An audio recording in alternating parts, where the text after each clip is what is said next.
وداعيا إلى الله بإذنه وسراجا منيرا সফরে রোজা ভঙ্গ করলে কোনো দোষ নেই, কিন্তু অন্য সময় এর কাজা পূর্ণ করে দিতে হবে।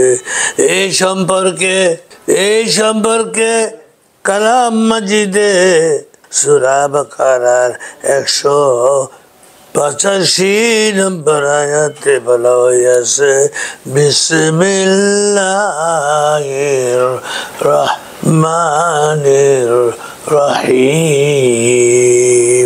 ফামান শাহিদা মিনকুমুশ শাহরা ফালইয়াসুমহু ومن كان مريضا أو على سفر فعدة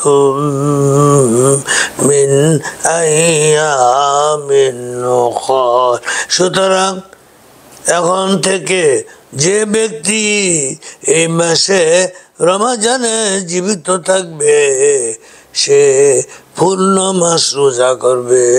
আর কেউ যদি রোগাক্রান্ত হয়ে পড়ে কিংবা সফরে থাকে তাহলে সে অন্য সময়ে রোজাগুলো পূর্ণ করবে। বুখারী শরীফ প্রথম খণ্ড 260 নম্বর পৃষ্ঠায় 1902 নম্বর হাদিস। হযরত আব্দুল্লাহ ইবনে আব্বাস রাদিয়াল্লাহু আনহু থেকে বর্ণিত, তিনি বলেন, خرج النبي صلى الله عليه وسلم في رمضان فصام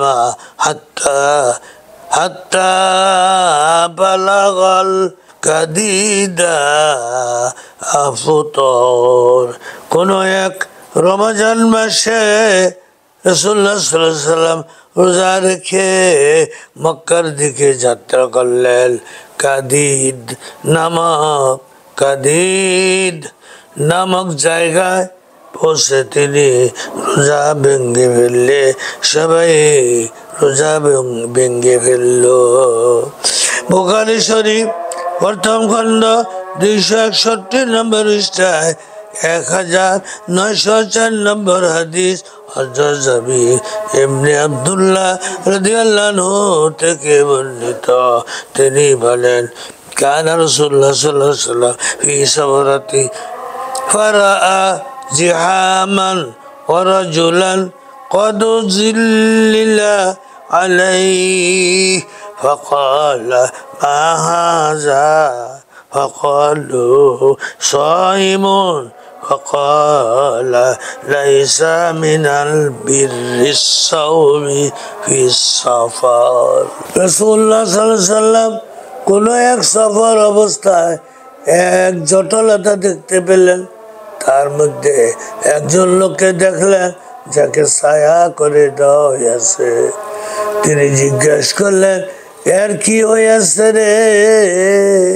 লোকেরা বলল, সাহাবীরা বলল, লোকটি রোজা রেখেছে। এইসব শুনে নবীজি বললেন, সফরে রোজা রাখা কোনো নেকির কাজ নয়। আর আবু দাউদ শরীফ প্রথম খণ্ড 327 নম্বর পৃষ্ঠায় হযরত ইবনে আব্বাস রাদিয়াল্লাহু আনহু থেকে বর্ণিত, তিনি বলেন, খরাজান নবী সাল্লাল্লাহু আলাইহি ওয়াসাল্লাম মিনাল মাদিনাতি ইলা মক্কাতা হাত্তা বালাগা উসফানা সুম্মা দা ইলা নাইল فرفعه إلى فيه ليريه الناس وذلك في رمضان। এক সময় রাসূলুল্লাহ সাল্লাল্লাহু আলাইহি ওয়াসাল্লাম মদিনা থেকে মক্কার দিকে যাত্রা করলেন। এই সময় তিনি রোজা রেখেছিলেন। উসফান নামক জায়গায় পৌঁছে তিনি পানি আনিয়ে লোকদের দেখানোর জন্য তার হাতের উপর উঁচু করে ধরলেন এবং রোজা ভঙ্গ করে এই অবস্থায় মক্কা বসলেন।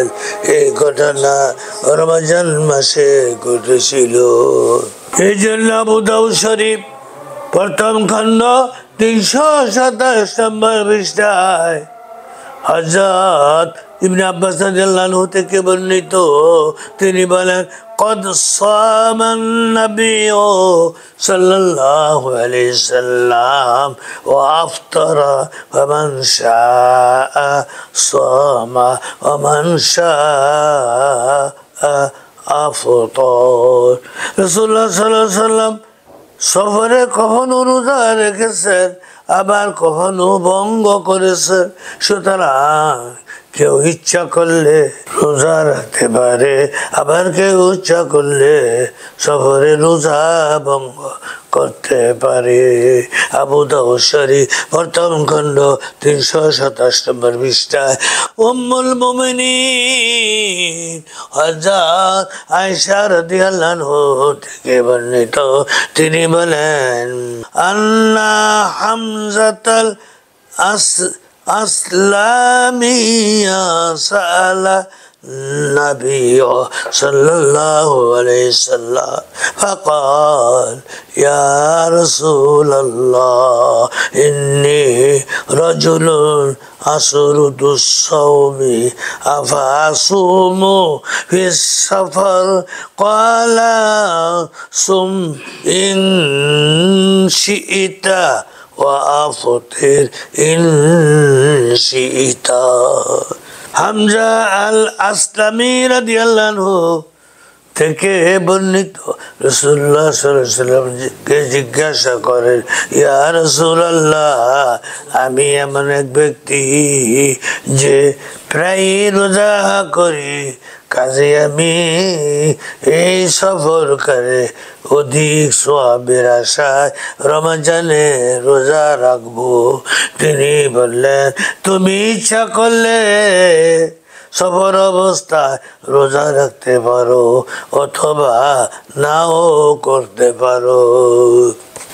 মৃত ব্যক্তির পক্ষ থেকে কাজা রোজা আদায় প্রসঙ্গে ও বাবরেরা শোনো, মুসলিম শরীফ প্রথম খণ্ড 362 নম্বর পৃষ্ঠায় উম্মুল মুমিনিন হযরত আয়েশা রাদিয়াল্লাহু আনহা থেকে বর্ণিত, তিনি বলেন, মান মাতা ওয়া আলাইহি সিয়ামুন সামা আন্নাহু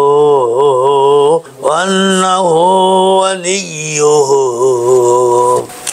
রাসূলুল্লাহ সাল্লাল্লাহু আলাইহি ওয়াসাল্লাম বলেছেন, কোন মৃত ব্যক্তির উপর কাজা রোজা থাকলে, শোনো সবাই, রাসূলুল্লাহ সাল্লাল্লাহু আলাইহি ওয়াসাল্লাম বলেছেন, কোন মৃত ব্যক্তির উপর কাজা রোজা থাকলে ও এই লোকের অভিভাবক তার পক্ষ থেকে তা আদায় করবে।